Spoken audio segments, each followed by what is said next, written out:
अस्सलामुअलैकुम दोस्तों, welcome to my YouTube channel Desi Australia. मैं हूं आपका दोस्त मोहम्मद तलहा। उम्मीद करता हूं आप सब खैरियत से हैं। तो लास्ट वीडियो में मैंने आपको बताया था कि मैं अपनी नेक्स्ट वीडियो के अंदर एडमिशन का और ऑस्ट्रेलिया के वीज़े का, स्टूडेंट वीज़े का कंप्लीट प्रोसेस एक्सप्लेन करूंगा। तो जी चलते हैं आज की वीडियो की तरफ। लेकिन वीडियो स्टार्ट करने से पहले यार चैनल को लाजमी सब्सक्राइब करें और बेल का बटन ज़रूर दबाएँ ताकि आने वाली वीडियोज़ का नोटिफिकेशन आपको बआसानी मिल सके।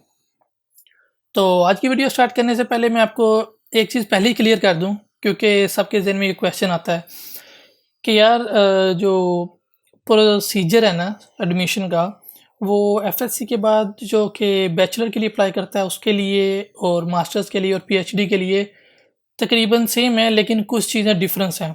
और इन जो डिफरेंस हैं वो मैं साथ साथ थोड़ा थोड़ा एक्सप्लेन कर दूंगा, ठीक है, बीच में। तो स्टार्ट करते हैं वीडियो। तो जी एडमिशन का जो कंप्लीट प्रोसेस है ना, वो 5 हिस्सों पर है, 5 हिस्सों पर मुश्तमिल है। जिसमें से पहला है और कंपलसरी है वो है आइल्स। आइल्स लाजमी है, इसके बिना मतलब आपको एडमिशन नहीं मिलेगा। आपका जो एडमिशन का प्रोसेस है वो आगे आगे ही नहीं जाएगा। तो ये कंडीशन है स्टार्ट में।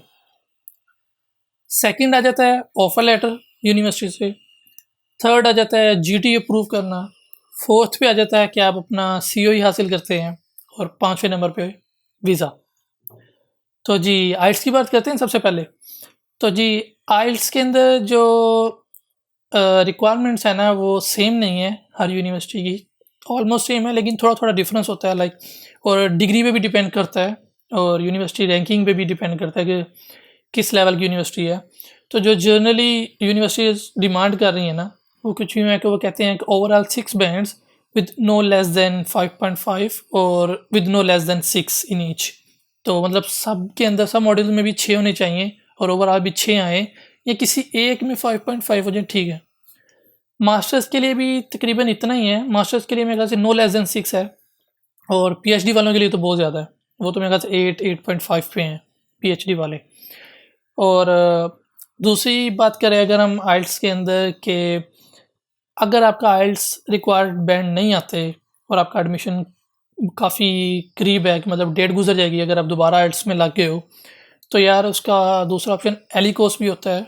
एलिकोस में ये होता है कि आप फिर आपको आइल्स नहीं करना पड़ता, उस वक्त आप एडमिशन कंप्लीट करते हो और ऑस्ट्रेलिया आ जाते हो। लेकिन ऑस्ट्रेलिया आने के बाद आपको पहले इंग्लिश का वो टेस्ट देना होता है, फिर आपकी स्टडी स्टार्ट होगी। और मैं आपको रिकमेंड नहीं करूँगा कि आप ऐसा करें, आप आइल्स पाकिस्तान से या अपने कंट्री से ही करके आएँ, वो ज़्यादा बेहतर है। वरना यहाँ आएंगे तो काफ़ी मसले हैं और काफ़ी ज़्यादा पैसे भी लगेंगे। समझ लें आपके तकरीबन 4-5 हज़ार डॉलर एक्स्ट्रा लग जाएंगे आराम से। और आइल्स के लिए मैं जो आपको रिकमेंड करूँगा, उसके लिए आप ये स्क्रीन पे देखें, बहुत आसान तरीका है इन्हें फाइंड करने का, ये इंस्टीट्यूट को फाइंड करने का। आप यहाँ पे सर्च करें आइल्स विद नईम और ले जी, ये आ गए हैं वो। तो यहाँ पर इनसे रब्ता करें, यार ये बहुत अच्छे टीचर हैं, कमाल है।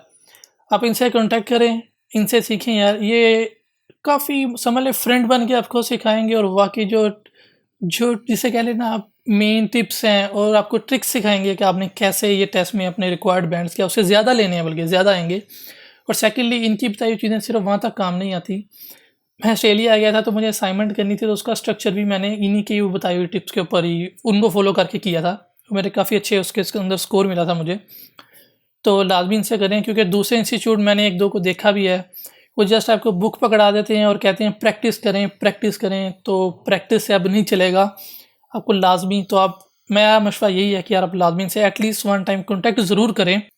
इंशाल्लाह आपके रिक्वायर्ड बैंड आपको मिल जाएंगे, उससे ज़्यादा मिलेंगे। तो जी आपने आइल्स कंप्लीट कर ली है। उसके बाद सेकंड जो आपका स्टेप है ना, वो ये है कि आप ऑफ़र लेटर हासिल करें यूनिवर्सिटी से। ऑफ़र लेटर के लिए क्या होता है कि आप अपने एजुकेशनल डॉक्यूमेंट्स जो होते हैं आपके एफएससी तक, या तो मैट्रिक का, एफएससी का आपका रिजल्ट कार्ड, और उसके साथ वही आपका बर्थ सर्टिफिकेट, ये चीज़ें लगानी पड़ती हैं। वो आप लगाएंगे और यूनिवर्सिटी में देते हैं। ऑफ़र लेटर एक्चुअली होता ये है कि यूनिवर्सिटी चेक करती है कि यार आप बेसिक रिक्वायरमेंट्स को मीट कर रहे हो यूनिवर्सिटी के एडमिशन के। अगर तो आप कर रहे हो तो वो आपको ऑफ़र लेटर दे देती है, अगर आप नहीं कर रहे तो यूनिवर्सिटी नहीं देगी। बेसिक रिक्वायरमेंट्स में एक चीज़ याद रखें, स्टडी गैप भी आता है। और स्टडी गैप ज़्यादा मैटर करता है अगर आपने एफएससी के बाद लिया है। लाइक अगर आपने एफएससी कंप्लीट किया 2017 में और 2018 के मिड में या उसके एंड पर आके आप एडमिशन अप्लाई कर रहे हो ऑस्ट्रेलिया किसी यूनिवर्सिटी में, तो मुझे नहीं लगता वो आपको एडमिशन देगी, बहुत कम चांस है, क्योंकि आपका जो स्टडी गैप है ना, उस पे क्वेश्चन बनेगा आपके इमिग्रेशन डिपार्टमेंट का भी और यूनिवर्सिटी का भी कि आपने उस गैप में क्या किया। तो आपको वो प्रूव मतलब आपको वो जस्टिफाई करना है कि यार आपने उस गैप के अंदर क्या पढ़ा, क्या किया। अगर आपने कोई कोर्स किया, डिप्लोमा किया, कुछ भी किया तो वेल एंड गुड, आप वो लगा सकते हो। अगर आपने जॉब किया तो वो एक मसला है, क्योंकि जॉब के अंदर ये क्वेश्चन आता है कि एफएससी कोई इतनी हाई लेवल एजुकेशन नहीं है कि जिसके बाद आप एक अच्छी जॉब कर सको, एक स्टेबल जॉब ले सको। तो ये बिलीव किया जाता है कि अगर एफएससी के बाद आप जॉब कर रहे हो तो मतलब आपको पैसों की ज़रूरत थी, इसलिए आपने जॉब की। तो फिर क्वेश्चन आ जाएगा, अगर आप फाइनेंशियली स्ट्रॉन्ग नहीं हो तो आप कैसे खर्चे उठाओगे। तो ये मसला लाजमी आता है। तो इसलिए बेहतर आपको आपका कंसल्टेंट ही क्लियर कर देगा कि कैसे गैप क्लियर करना है। ऑफर लेटर के लिए अपने डॉक्यूमेंट्स दिए और ऑफर लेटर भी आपको मिल गया। यहाँ पर मैं एक आपको रिकमेंड करूँगा कि जब आप आइल्स कर रहे हैं ना, तो आइल्स के दौरान ही आप यूनिवर्सिटी में आप अप्लाई कर दें, और एक में ना करें, 2 से 3 में करें, ताकि अगर एक यूनिवर्सिटी ऑफर नहीं देती तो दूसरी दे देगी। तो टाइम, जितना ज़्यादा टाइम बचाएंगे उतना फ़ायदा होगा इस प्रोसेस में। तो जब आप अप्लाई करते हैं आइल्स के साथ ही, तो क्या होता है कि यूनिवर्सिटी अगर देखे आप बेसिक रिक्वायरमेंट्स को मीट कर रहे हैं, वो आपको कंडीशनल ऑफर लेटर देती है। अब कंडीशनल ऑफर लेटर में क्या होता है कि आपका जो आइल्स की कंडीशन है ना, वो लगी होती है कि आप आइल्स ले आएँ, ऑफर लेटर आपको मिल गया, एडमिशन आपको मिल जाएगा। तो बाद में जैसे आपको ऑफर लेटर कंडीशनल मिल जाता है, आइल्स कंप्लीट करते हैं, आप आइल्स उन्हें देते हैं और आपका कंप्लीट ऑफर लेटर हो जाता है। थर्ड स्टेप आता है जीटी। जीटी क्या होता है? जेन्युइन टेम्परेरी एंट्रेंट, और उसके अंदर समझ लें वो मेन चीज़ है, वही मेन चीज़ है, वो मेन, उस पर ज़्यादा टाइम लगता है तैयार करने में। उसमें 2 चीज़ें होती हैं, एक आप कह सकते हो एसओपी, स्टेटमेंट ऑफ पर्पस। ये एक ऐसे होता है जिसके अंदर आप अपना कंप्लीट बताते हो, जिसका कुछ स्ट्रक्चर इस तरह सा होता है कि पहले नंबर पे आप उसको अपना इंट्रोडक्शन देते हो, अपनी फैमिली का बताते हो, फिर आप एजुकेशनल अपना सारा बताते हो, फिर उसके बाद आप उसे एक्सप्लेन करते हो कि आपके फ्यूचर प्लान्स क्या हैं, आपने वही यूनिवर्सिटी क्यों चुनी, सेम कंट्री ऑस्ट्रेलिया में क्यों आ रहे हो, किसी और कंट्री में क्यों नहीं गए। तो ये सारा कुछ फिर आपसे पूछते हैं कि आप जॉब कहाँ करोगे, फ्यूचर में कहाँ मतलब आपने रहना है, वापस कंट्री जाओगे या यहीं पे स्टे करने का इरादा है, और इतने पैसे लगा रहे हो तो ये सारे वापस कैसे हासिल करोगे, आपको लगता है कि आपको ऐसी जॉब मिलेगी जो आपके ये सारे पैसे पूरे कर देगी, सब कुछ पूछते हैं। ये हो जाता है रिटर्न फॉर्म। जीडी के अंदर रिटर्न फॉर्म के साथ समझ लें आपने प्रूफ के तौर पे ओरिजिनल डॉक्यूमेंट्स भी लगाने होते हैं सारे, फाइनेंशियल्स भी, एजुकेशनल भी, बर्थ सर्टिफिकेट और फैमिली सर्टिफिकेट, सब कुछ। तो ये सारा कुछ लगा के आप यूनिवर्सिटी को दे देते हो। एक्चुअली ये सारे के सारे डॉक्यूमेंट्स समझ लें आपने वीज़ा में भी देने होते हैं, तो यूनिवर्सिटी आपसे पहले मांग लेती है चेक करने के लिए यार आपको वीज़ा मिलेगा भी या नहीं। ये ना हो कि आप वीज़ा अप्लाई करें, वीज़ा रिजेक्ट हो जाते हैं, उसका जो इफेक्ट है ना वो यूनिवर्सिटी पे भी आता है, उनको भी मसला होता है फिर। इसलिए यूनिवर्सिटी पहले ही चेक कर लेती है कि आपको वीज़ा मिलेगा या नहीं, अगर कोई इशू होता है तो आपको बता देती है। और आपने यूनिवर्सिटी में जीटी अप्लाई की और आपके डॉक्यूमेंट्स सारे ठीक थे, सब कुछ परफेक्ट था। समटाइम यूनिवर्सिटी भी आपसे इंटरव्यू कर लेती है इस पॉइंट पे ना, चेक करने के लिए।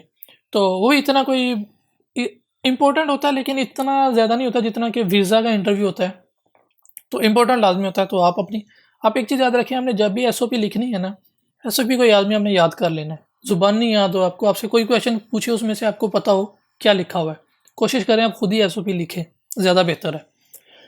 ठीक है जी, जीटी अप्रूव हो गई आपकी। अब आते हैं फोर्थ स्टेप तो सिंपल सा है, क्योंकि इसमें कोई मसला नहीं है। वो आपको फ़ी वाउचर देते हैं, आप फ़ी पे करते हैं यूनिवर्सिटी की, और फ़ी पे होने के तकरीबन 1 वीक के बाद ही यूनिवर्सिटी आपको सीओई दे देती है, जो कि कन्फर्मेशन ऑफ एनरोलमेंट है। आप यूनिवर्सिटी के आप स्टूडेंट हो चुके हैं, ठीक है ना। अब आपका यूनिवर्सिटी से कोई लिंक नहीं है, अब आप जा रहे हैं इमिग्रेशन डिपार्टमेंट की तरफ। आपने अपने वो जीटीए वाले सारे डॉक्यूमेंट उसी तरह इकट्ठे करने हैं, एसओपी को ध्यान से देखना है और उसको लिखना है दोबारा से। वही चीज़ें जो स्ट्रक्चर आपको पहले मैंने एक्सप्लेन किया है एसओपी का, ऑलमोस्ट वही होता है। एक्चुअली क्वेश्चंस मिलते हैं कुछ, एक फॉर्म होता है, उस पर कुछ क्वेश्चन होते हैं, तो उन सबके आंसर होने चाहिए आपकी ना एसओपी में। वो सारा कुछ करके आप वीज़ा फाइल कर देते हैं। वीज़ा फाइल के दौरान एक और चीज़ होती है, वो होती है कि आपका मेडिकल होता है एक, उसकी भी फ़ीस होती है थोड़ी सी, और उसके साथ आपका बायोमेट्रिक होता है और वो फिंगरप्रिंट्स वगैरह, तो वो फ़ी पे करते हैं। तो ये सब कुछ साथ लगता है और आपका वीज़ा फाइल हो जाता है। यहाँ पे मैं आपको एक चीज़ रिकमेंड करूँगा, वो आपने लाजमी करनी है। जब भी आप वीज़ा फाइल करें उसी दिन से आप इंटरव्यू के लिए रेडी हो जाएं। आप माइंड सेट करें यार आपका इंटरव्यू होना है, कंसल्टेंट पे ना रहें। वो कहता है कि यार 15 दिन बाद अगर आपको वीज़ा ना मिला तो आपका इंटरव्यू होगा, तो ये ऐसा नहीं है। मेरे साथ ऐसा नहीं हुआ था, मेरा तो 8वें दिन ही मुझे इंटरव्यू की कॉल आ गई थी।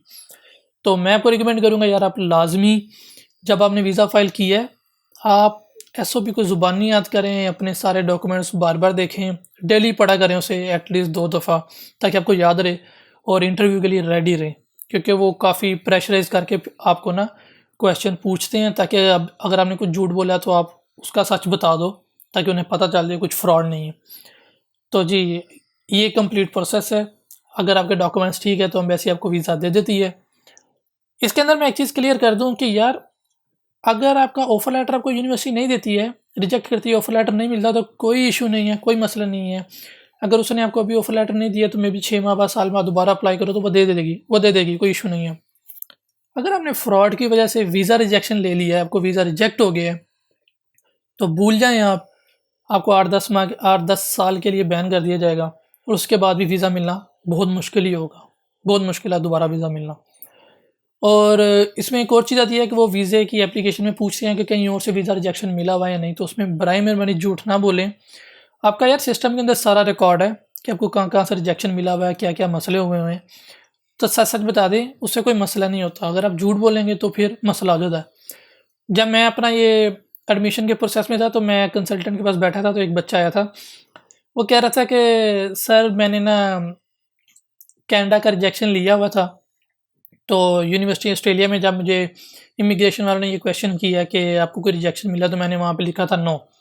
तो सर मुझे ऑस्ट्रेलिया ने रिजेक्ट कर दिया है क्योंकि मैंने झूठ बोला था, तो कुछ हो सकता है। तो कंसल्टेंट ने भी सीधी बात है हाथ उठा लिया, तो उसने कहा था भाई हमारे पास कोई सोल्यूशन नहीं है, अब आप यूनिवर्सिटी आप इमिग्रेशन से खुद ही लड़ें, हम नहीं बीच में आना चाहते, ना हम कुछ कर सकते हैं। तो अब आपको क्लियर हो गया होगा कि अगर ऐसा कोई मसला हो तो कोई आपको हेल्प नहीं करेगा, क्योंकि आप सीधी तरह फंस जाते हैं। तो बराए मेहरबानी इस तरह का कोई फ्रॉड ना करें, आपके लिए मसला बनेगा, किसी और के लिए कोई इशू नहीं होगा। तो ये वीडियो का पार्ट 1 है। पार्ट 2 के अंदर मैं आपको एक्चुअली एक्सप्लेन करूँगा, ये जनरल जो था ना एडमिशन का पूरा प्रोसेस, वो एक्सप्लेन किया। पार्ट 2 के अंदर मैं थोड़ा सा आपको डिटेल में बताऊँगा कि किन-किन पॉइंट पर आपको किस चीज़ का ख्याल करना है और क्या-क्या समझ लें पेचीदा मसले होते हैं जो आपको ठीक करने हैं, जो आपके लिए मसला बना सकते हैं बाद में। तो जी, आज की वीडियो ख़त्म होती है, लेकिन जाने से पहले यार, ये नीचे सब्सक्राइब का रेड कलर का बटन है, इसे लाजमी दबाएँ और बेल का बटन ज़रूर दबाएँ। अगर आपका कोई भी क्वेश्चन है कमेंट करें, या मैंने लिंक दिया हुआ नीचे डिस्क्रिप्शन में इंस्टाग्राम का, वहाँ मुझे फॉलो करें और मुझे वहाँ पर आप मैसेज करके पूछ सकते हैं, मैं आपके सारे क्वेश्चंस के आंसर दूंगा। और शेयर करें, लाइक करना ना भूलें और मुझे दें इजाज़त। अगली वीडियो में मिलेंगे इंशाल्लाह। अल्लाह हाफिज़।